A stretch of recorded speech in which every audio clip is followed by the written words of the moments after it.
தூத்துக்குடி மாவட்டத்தில் விளாத்திக்குளம் பகுதிக்கு உட்பட்ட பனையூர் பகுதியில் தான் நாம் தற்போது நின்று கொண்டிருக்கிறோம். இந்த இடம் என்பது மிகவும் முக்கியத்துவம் வாய்ந்ததாகவும் தொல்லியல் துறையின் மிக முக்கியத்துவம் வாய்ந்ததாகவும் காணப்படுகிறது.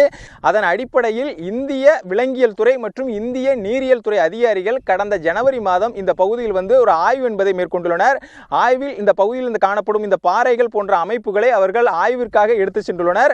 அந்த ஆய்வின் அறிக்கை தான் தற்போது வந்து மிக பெரிய அளவிலான ஒரு எதிர்பார்ப்பையும் ஒரு மாற்றத்தையும் என்பது ஏற்படுத்தியுள்ளது. குறிப்பாக தூத்துக்குடி மாவட்டம் என்பது 5300 ஆண்டுகள் பழமையானது என்பதை கூறிக்கொண்டிருந்த நிலையில் தற்போது இந்த ஆய்வின் முடிவு என்பது 8000 முதல் 12000 ஆண்டுகள் பழமையான நாகரிகம் என்பது இந்த தூத்துக்குடி மாவட்டத்தில் இருந்துள்ளது என்பதை உறுதிப்படுத்தும் விதமாகத்தான் தற்போது இந்த ஆய்வு என்பது நடந்துள்ளது. தொடர்ந்து இந்த பகுதியில் ஆய்வு மேற்கொண்டு அதன் கால கணிப்பு மட்டுமல்லாமல் இந்த தமிழர்களின் பெருமையை உலகிற்கு பறைசாற்றுவதற்கான நடவடிக்கைகளை மத்திய அரசும் மாநில அரசும் மாவட்ட நிர்வாகமும் உடனடியாக எடுக்க வேண்டும் என்பதே இந்த பகுதியில் உள்ள சமூக ஆர்வலர்கள் மற்றும் பொதுமக்களின் கோரிக்கையாக உள்ளது.